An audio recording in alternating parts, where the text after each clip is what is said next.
Since Gary was to plead guilty on his charges, he was now an open book for the detectives and spent 4.5 hours speaking to them in another interview. I'm a sociopath, man. I'm like what they call an antisocial. That's the new name for it, an antisocial personality. In my day, it was called sociopathic character disorder. What it's known as. Right. And I present this fantastical spectacle to people. But I understand. They can't understand it because it's so fantastical. It's kind of like the Lone Ranger. And the Lone Ranger would come galloping into town. There would be all the schmuck townspeople, right?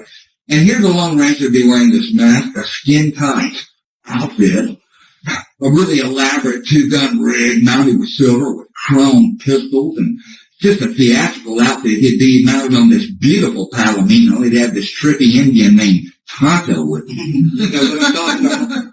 And if the Lone Ranger would ride out again, what would they always say about the Lone Ranger? You don't remember it, but not. They would always say, "Who was that masked man?" Yeah, who was that masked man? Okay, that's what I do to society. Well, let me ask you.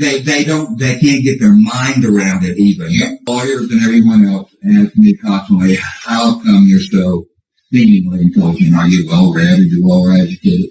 You're right. You hit right on the head. That's very perceptive of you. The reason I'm so seemingly intelligent is that I, alone amongst almost anyone, including you dudes, have time to actually stop and think about things. Yeah. You don't have time to stop and think about things. You are so busy distracting yourself because you're running from really the reality of this situation, which is you're not a fucking die. I'm a soldier, a scientist, an artist and a philosopher.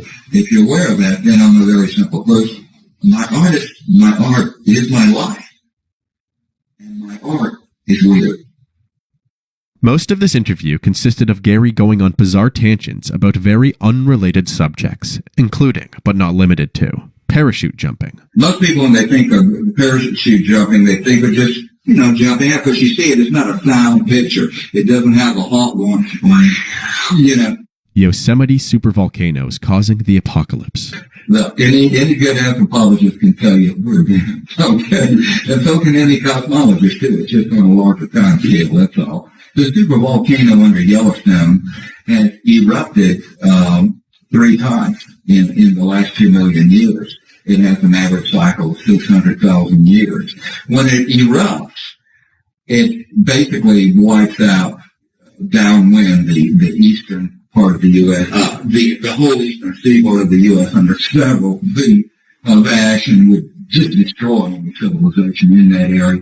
Other scientific catastrophes that may occur. Well, here's the thing. In 4.5 billion years, the sun is going to run out of nuclear fuel. It'll start to collapse in on itself. That gravitation, that fall will be converted to energy. It'll make it get a nuclear reaction out of the more heavy and complex elements that it's converted the helium into, which means it'll expand out again, become what they call a red giant, and the periphery of that red giant will include the orbit of Earth and will be incinerated in 4.5 billion years.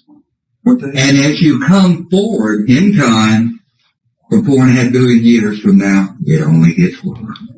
And a plethora of other existential thoughts. When I was 4 years old, I can remember looking at my hand and pondering the fact that this hand one day will be a skeleton. Yeah, when I was 4 years old. What was the situation, if you don't mind? No, it was an intellectual thought, you see. I mean, we have the president of the United States, the most sophisticated and powerful country in the world, standing up there telling the world that he believes in a ghost story. Which is what? Jesus, Christ is, that kind of thing. Talking about Jesus. And that's a ghost story. That is of the supernatural, And here we are, most advanced peoples ever.